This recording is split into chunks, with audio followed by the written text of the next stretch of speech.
Micah Parsons understands exactly what's wrong with this Green Bay Packers team, and it's time for the players to follow his example.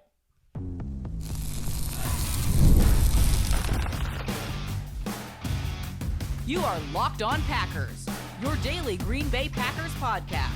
Part of the Locked On Podcast Network, your team every day. You are Locked On Packers, part of the Locked On Podcast Network, your team every day. I'm Peter Bukowski, and I cover the Packers for The Leap, a newsletter I would love for you to subscribe to. Subscribe to the podcast wherever you get podcasts, iTunes, Spotify, Google Podcasts, wherever you find podcasts, you will find Locked On Packers, the #1 Packers podcast on the internet, and the show for fans who know what happened, they want to know why and how. Thanks to everyone who makes Locked On Packers their first listen every day. We hope you like starting your day with us as much as we like starting our day with you here on the Locked On Podcast Network, the #1 sports podcast network. Today's episode brought to you by our friends at FanDuel. FanDuel officially in playoff mode. Every game day during the NFL playoffs, FanDuel is giving customers even more ways to get in on the action. Visit FanDuel.com to get started. Micah Parsons is the best player on the Green Bay Packers. And it's time for the team to follow his lead. What's more, it's time for him to aggressively and directly take control of this team. I want to talk about Matt LaFleur and the structure here and the hierarchy. We'll get to that. I want to talk more about this 7-year itch question. Still a lot of Matt LaFleur residual stuff I want to talk about. If you missed our episode, we went live when the news was announced over the weekend that Matt LaFleur is returning as the Green Bay Packers head coach. The perfect way to explain why Green Bay brought back Matt LaFleur came from Micah Parsons. He explained it perfectly. Listen to what he says. And this is a long clip. I wouldn't normally play. This is like a 2-minute clip. I wouldn't normally play such a long clip. It's not good radio generally, but I think every single word here from Micah Parsons is worth listening to. Take a listen. You talk about do your job, right? You talk about coach. I mean, the team put up, how many points they scored? 27? Just 27 points. A playoff game, I always told you, if my team puts up 21 points, we should win that game. Put up 27 points and we missed 6-7 on special teams. You know, that's a 34 points. And you're talking about you want to get rid of a coach. At one point, players have to have accountability. And that's something that, you know, I'm challenging us and as players that we need to take. Yeah, the change is the players. Us players are the one that's playing the game. The change is the players. I challenge the guys, like I said, today. Do more than what your job's required. If you're in shape, run more. Do more. We got to be out there like, we need to be playing. If we got to play 80 snaps, we play 80 snaps, but we shouldn't be tired doing that. We got to strain through, like, look how many plays we lost because we got outstrained. Like, there's things that can't happen. People can't outwork, like, and when your effort matches what you're trying to say in the locker room, then it carries over more, man. Like I dare people to beat me to the ball. Like, you know what I mean? I'm running to the ball like my life depends on it. Like, and it do, because, like, my life depends on the outcome of how this team plays. Like, I need you to want to beat me to the ball. I need you to want to beat me to the quarterback every play. Like, everything's a competition. Like, even though we're teammates, we're still competing to reach the same common goal, because as I realize is I want the same success for you as I want for me. Whether you get your money here or you get your money somewhere else, we're all tied together, but our one goal is to get to that championship. So we're competing together even though we're on the same team. Like, you can't coach effort. And that's the mentality that I want guys to embrace. Like, we have to go to get, like, there's the saying, to do something or that you've never done, you have to, you know what I mean? Like, to get something you've never done, you have to do something you've never done, you know what I mean? So that means as players, we got to push ourselves more in the offseason. That 98 days before we're back together, push yourself harder. Start running, start working out, push yourself, have someone challenge you every day. So that way when you come to, you know, OTAs, you're ready. Once that's done and you come to training camp, you're even more ready. Like, those are things that we can control. Our effort, our conditioning, just things like that. Like, and I'm gonna be one of the leaders when it comes to that. You can't coach effort. I dare you to beat me to the ball. You think you're in good shape? Run more. But by the way, I don't know how you can listen to those words and not think explicitly about Rashawn Gary, who is a personification of the complacency that some of the players on this team have. I think he is talking about players like Keyshawn Nixon and Carrington Valentine, who don't always give good effort as tacklers on this defense. Over on the Squad Show with Jeff Jagosinski, our former Packers OC, he always talks about the standard. You have to have a high standard as players. This is not about coaching. You can't coach effort. This is Micah Parsons. We're talking about one of the greatest defensive players of his generation, someone who is going to go down as an all-time great. He's a young player. One of the most productive defensive players ever already. It's him and Reggie White as sack producers early in his career. That's it. When he speaks, everyone else needs to listen. And when we talk about Matt LaFleur, this is exactly why this doesn't fall solely on the coach. He brought it up. Timeouts, play calling. But it's about effort ultimately. And the Packers, you look at that 4th and 8. Caleb Williams makes an unbelievable throw. Well, the coverage did not carry their effort through that whole play. They were expecting Isaiah McDuffie to make that tackle in the backfield. They did not plaster to their receivers that whole play. Keyshawn Nixon has an opportunity at the goal line to punch the ball out on DeAndre Swift. Is that a 1 in 100 play? Sure it is. But we watched the Bears make the same sort of play at the goal line on Christian Watson. The Packers recover the ball in the end zone. They end up scoring anyway. But those are the sorts of effort plays that this team has just not consistently made. And it's not just the defense, it's the offense too. He talked about, are you blocking? Are you getting off blocks? Well, the Packers didn't block well enough last year. This is a guy who plays every single snap 100 miles an hour. He is flying around. And yes, he is more athletic than 99.98, maybe even 99% of NFL players. And so his max effort is more impactful than most players' max effort. But if you're not as athletic as Micah Parsons and you're not giving max effort, how can you possibly expect to be an effective player? It's just not going to happen. And this is precisely the point that I made in the wake of the Packers' loss to the Chicago Bears. That it is not on the coach to get you to play with fire, to get you to play with intensity. That is not the coach's responsibility. That is a you problem. You are getting paid as a player millions and millions of dollars. The players, the best players especially, are making way more money than Matt LaFleur. There are probably 20, 25 guys on the Packers who will make annually more than Matt LaFleur makes. It is up to you as players to get this right. And Micah Parsons, he came late in August. So he's a great player, so his voice should ring out in the locker room anyway. But now you've got a full season, a full off season.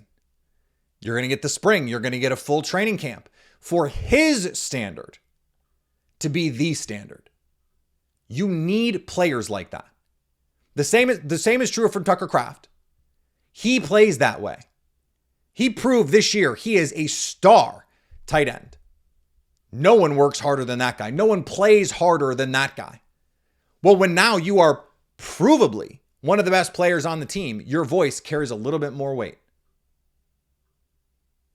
And that's what this team needs. They need the players to take responsibility. They need the players attitude reflects leadership, right? And we think about the coaching staff when we say stuff like that. But ultimately, and Aaron Rodgers has talked about this, the best teams are player-led. It needs to be up to the players to find that fire every single day. And if you can't get up to play hard every single snap of a playoff game, why are you playing at all? Why are you playing at all? It would seem then that you're just out there for the money. And that's pretty much the worst thing you can say about a football player, that you're just out there for the money. Because Micah Parsons became the richest defensive player ever when he got his contract, and he still plays every single snap like he's an undrafted free agent. If the Packers team as a whole played like Micah Parsons, they'd be unstoppable. So it's not just up to Micah to get there. It's up to everyone on this roster to reach that standard. All right, we got more information on what this is going to look like with Matt LaFleur, the coaching staff, the front office. We still don't know what the coaching staff is going to look like exactly, but we know what the hierarchy is going to look like. At least we think. We'll talk about that next on Locked On Packers. The Packers draft position is set, and so many teams are looking for their franchise quarterback. Ever wish to become a pro quarterback, get drafted first overall by a team like the Packers? Luckily, they're not picking first overall. Well, now you can. There's a mobile game just for you called Ultimate QB Football Legend. In this game, you step into the cleats of a number one draft pick quarterback, and it's your job to lead your team to greatness, to help turn a failing franchise into a dynasty. This is the number one QB career mode game on the mobile app store, and it introduces the most realistic environment with full career control. Sign contracts, train and upgrade yourself, build chemistry and evolve your teammates, give input to your GM on roster moves, play the actual games, and rise through the ranks to become a true pro football legend. Ultimate QB is totally free to play with no ads and works 100% offline. Perfect for when you want to sneak in a quick game or two on the go. Just head over to ultimate-qb.com. Let's get that right. That's ultimate-qb.com, or search for Ultimate QB in your app store. And we've got something special for you guys. Use the promo code LOCKEDON, all caps, in the game's app store to get a free boost to the start of your career. Ultimate QB, football legend, QB1, it's your legacy. Today's episode also brought to you by our friends at Prize Picks. The big game almost here, and there's no better way to stay locked into every moment than with Prize Picks, the daily fantasy app where it always feels good to be right. With football season coming down to its final stretches, now's the perfect time to close it out strong. Prize Picks makes watching the game even more exciting by letting you build simple lineups around player projections. No drafts, no waiting, just football action all the way through. Prize Picks is easy to get started. Pick two or more players and choose more or less on their projections. It's a great way to keep playing fantasy football even after the season-long leagues are long finished. Download the Prize Picks app today and use code LOCKEDONNFL to get $50 in lineups after you play your first $5 lineup. That's code LOCKEDONNFL for $50 in lineups after you play your first $5 lineup. You don't even need to win the lineup. Prize Picks, it's good to be right. Thanks for making Locked On Packers your first listen. We've been talking in the Discord a lot about the coaching staff, Matt LaFleur, about the future of this team, defensive coordinator, hires that we'd like to see the team make. If you want to be a part of the discussion, you got to be an Everydayer Club member. Join our Everydayer Club and you get access to the Discord plus ad-free Locked On Packers on Spotify, on Apple Podcasts, major podcast platforms. We'll hook you up. Go to lockedonpackers.supercast.com or tap the link in the show notes to learn more. We got more information on what this is all going to look like here in Green Bay, and the reporting right now is that the structure of the organization is not going to change. And as I mentioned on Saturday night when this news broke, it is weird that when the Packers hired Matt LaFleur, Mark Murphy gave Matt LaFleur a direct line to the president and no additional responsibilities. I was having a conversation with someone who had direct knowledge of the negotiations, and they pointed out, I mentioned this on our live show, that it is interesting and that the sentiment in the league is that it's a bit strange that Matt LaFleur does not have control of the final 53, for example. There are coaches out there who get to pick the groceries in a more direct way. Now, I don't know that that's necessarily good. I think there have been times when, for example, Pete Carroll or Kyle Shanahan, guys who have had really good teams, but whose preferences in players has at times hindered them. Now, front offices can have the same sort of picadillos that end up costing them in big moments, but it looks like the system is going to stay in place. And the way that it was framed, at least according to the Athletics reporting, was that Ed Policy believed that changing the structure would actually create more problems. And this is something that when I read that, I thought, why did that not occur to me that would be the case? I think it's a really, really astute observation by Ed Policy. Because if you change the structure, if all of a sudden Matt LaFleur, who has never had to answer to Brian Gutekunst, is having to answer to Brian Gutekunst, that could potentially create friction in the dynamic. And if Matt LaFleur is suddenly having to deal with Russ Ball as well, then you're throwing a wrench into a system that has worked. And I think one of the reasons why, and this is again part of the reporting, is that those guys have worked really well together. That there has been good communication between Matt LaFleur and Brian Gutekunst. That Matt LaFleur has felt heard by Brian Gutekunst. That there hasn't been the backbiting and infighting that can often happen when, maybe the owner is in charge. And if you're a coach, you can go to the owner and say, hey, I'd really like this. And the GM feels like you're going above his head. Theoretically, that could still happen. The difference is Ed Policy is not the owner. Ed Policy is the president. And so long as LaFleur and Gutekunst, and that's really the important working relationship, right? Like Russ Ball is really more of the contract guru, and he's really good at his job. I suppose you could get into a situation where it's like, I think we should keep this guy, and Russ Ball is going, the money is not we can't make the money work.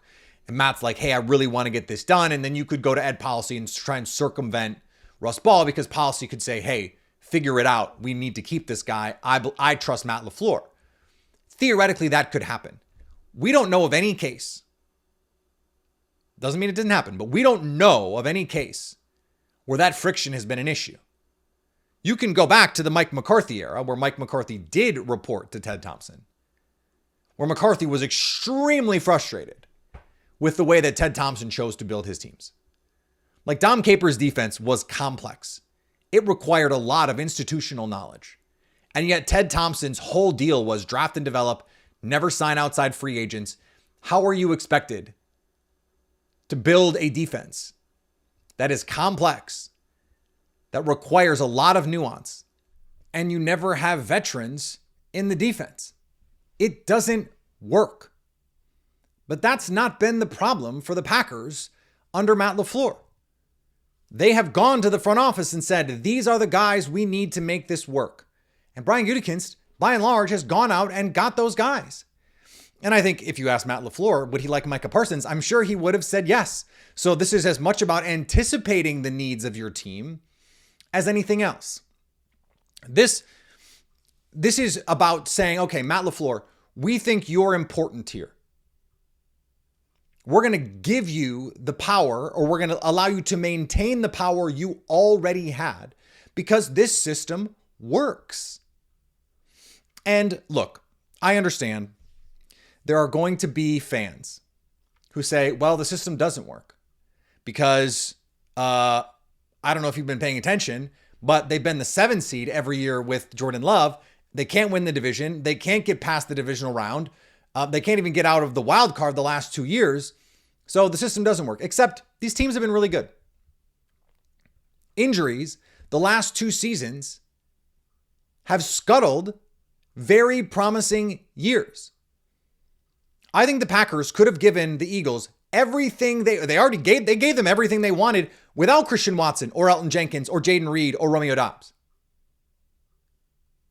The Packers should have beaten the Bears, who gave the Rams everything they wanted in the divisional round. The Devil Magic finally, mercifully ran out. Caleb threw 3 interceptions after one of the most ridiculous game-tying touchdowns you've ever seen. Ben Johnson, by the way, should have gone for 2. He should have gone for 2 against the Packers the second time. That worked out. Should have gone for 2 against the Rams.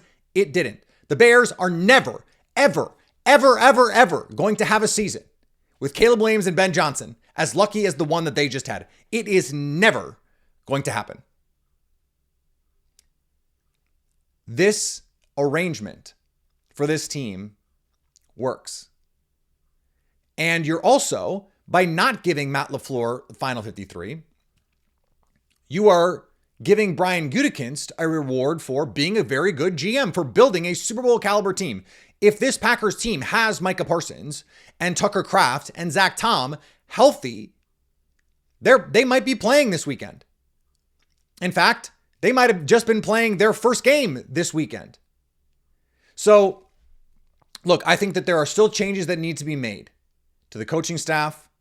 We talked about the attitude, but the power structure as it stands right now, I think it works for the Green Bay Packers. And so I understand that there were questions when Mark Murphy made this change. It is an unnecessary tweak. And the power was siloed so that Mark Murphy, coming out of a time where, the front office and the coaching staff, when they weren't seeing eye to eye, Mark Murphy was there to say, let me make sure everything works in tandem. Let me make sure that the left hand knows what the right hand is doing here. I don't know if Ed Policy is going to have the same sort of alacrity, the same sort of competency in doing those things. We haven't seen it because he just hasn't done the job yet. But I think he mostly just has to get out of the way. I know there were some Packer fans who were like, he's got to put the hammer down or whatever. You don't want Ed Policy to do that. I said before that I wanted the football guys making the football decision. I think ultimately the decision that was made was let the football guys keep handling the things that they're best at. Let Brian Gutekunst keep running the personnel. He's really good at it. Let Matt LaFleur keep handling the football part of this. He's really good at it. Don't add anything to Matt LaFleur's plate that doesn't need to be on his plate, especially when there's someone else better in the building at doing that thing. I think that part of this makes sense. Now, I want to address this coaching question. Matt LaFleur's been here a while. What's going to change? History says it's not going to change. I dug into the numbers. Let's talk about them next at Locked On Packers. We've made it through the divisional round. The NFL playoffs roll on. FanDuel officially in playoff mode every game day. During the NFL playoffs, FanDuel is giving customers even more ways to get in on the action because right now, every NFL playoff game day, FanDuel users get a profit boost pack waiting for them inside the app. Each game day, you'll see a pack loaded with multiple profit boosts you can apply to the bets you like most. Open your profit boost pack first thing on game day and see what boosts you want to apply. The boosts give you even more juice to bets you already like instead of forcing you to bet something new. Every play feels bigger, and the boosts make your bets feel that way too. You make your picks, then apply your profit boosts to go after even bigger payouts while the playoffs keep on rolling. And man, is it a bummer that Bo Nix got hurt because Broncos, Patriots, and Rams, Seahawks would have been a hell of a divisional round weekend. Now we got Jared Stidham. Unfortunately, not quite as fun in that one. So visit FanDuel, an official sportsbook partner of the NFL, and grab your profit boost pack every playoff game day. Last week, we talked about this idea that, a coach that has been with a team for 7+ seasons that hasn't been to a Super Bowl has never been to a Super Bowl again and won a championship after that. And as I was talking, I wished I had gone back and run the numbers. And I had a fan reach out. He ran some of the numbers.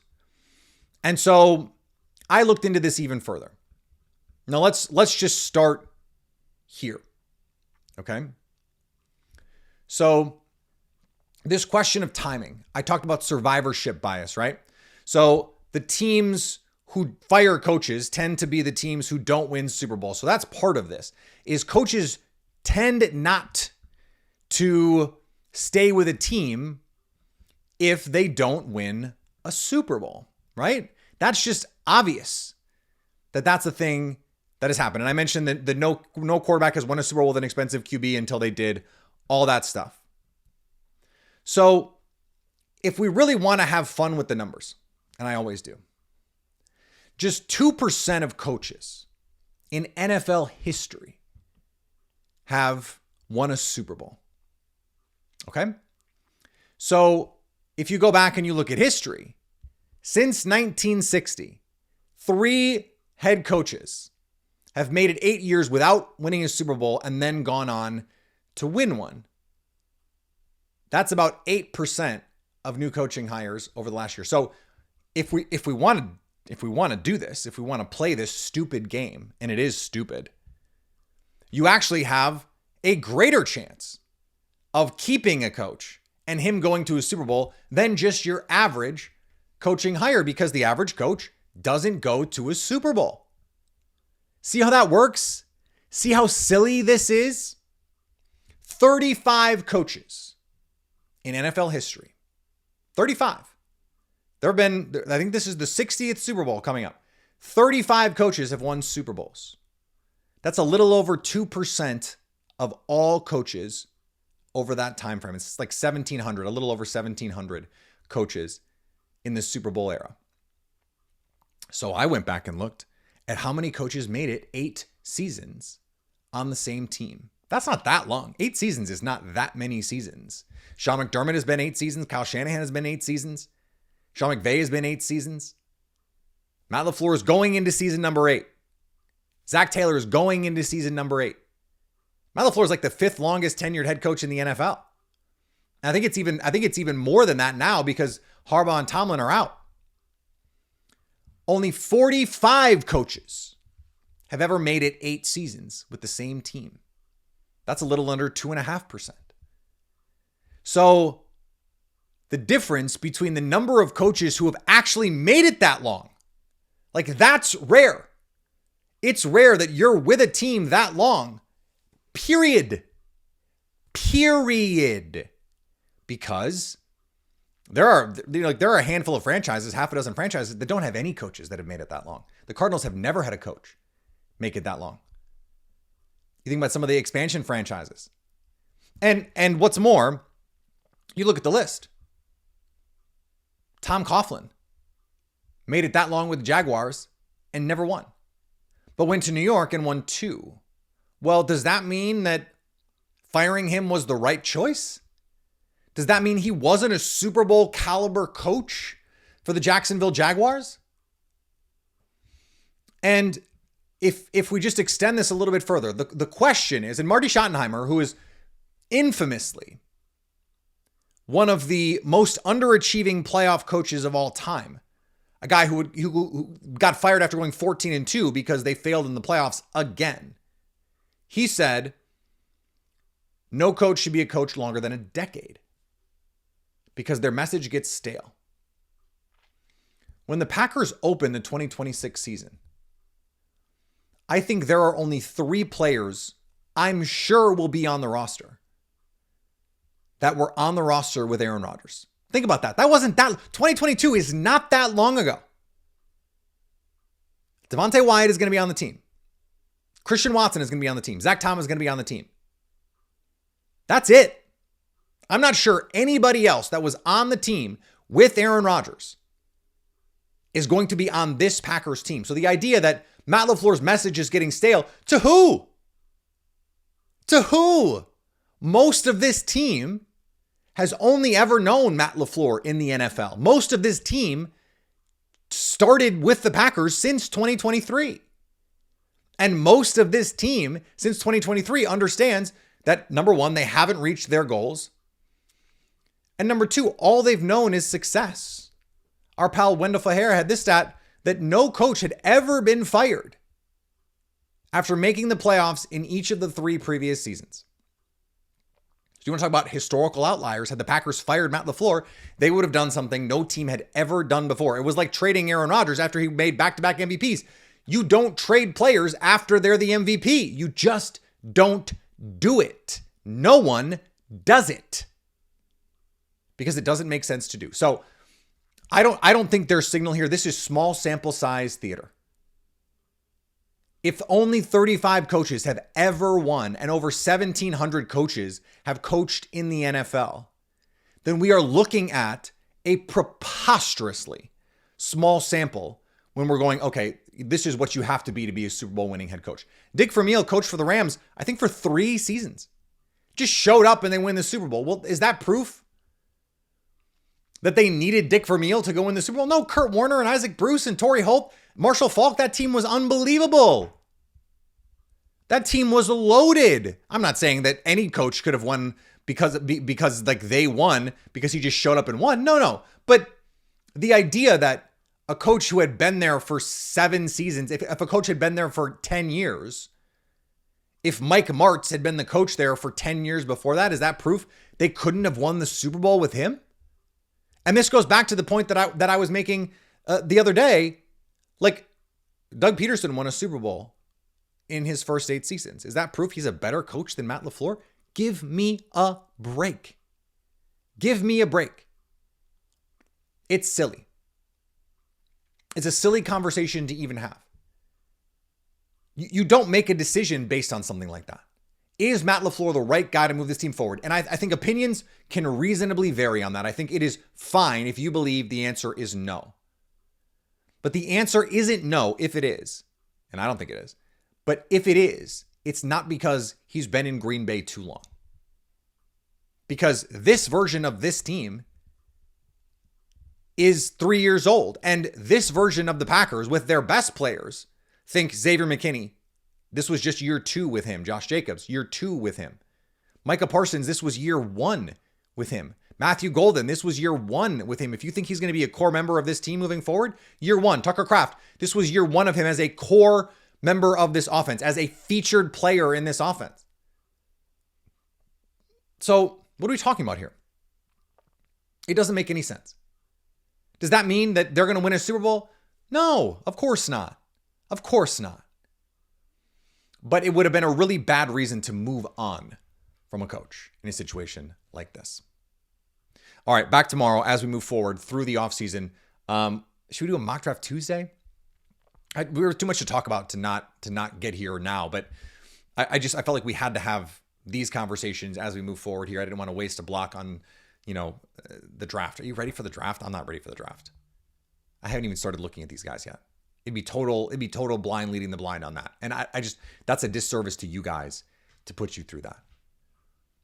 If you want to be part of the Discord, go join the Discord, but you got to be an Everyday or Club member to do that. So LockedOnPackers.Supercast is the website. It's in the show notes. You can click it in the show notes as well. Follow me on the social medias. Follow the podcast on the social medias. We're still going to be putting out clips, having a blast all through the offseason. If you're new to Locked On Packers, we're here for you still 5 days a week through most of the offseason. We take a little bit of a break in the summer, but we're still doing shows 3 days a week in the summer. In July, there's like 3 weeks in July where we're not 5 days a week. That's it all year. I'm here for you the rest of the time because you're always here for me, and I appreciate that. I really do, especially right now. So the Squad Show, still 2 days a week. Go check that out. Go listen to Locked On NFL. Make that your second listen, or Locked On Packers Squad Show. Make that your second listen so you can stay, as always, Locked On Packers.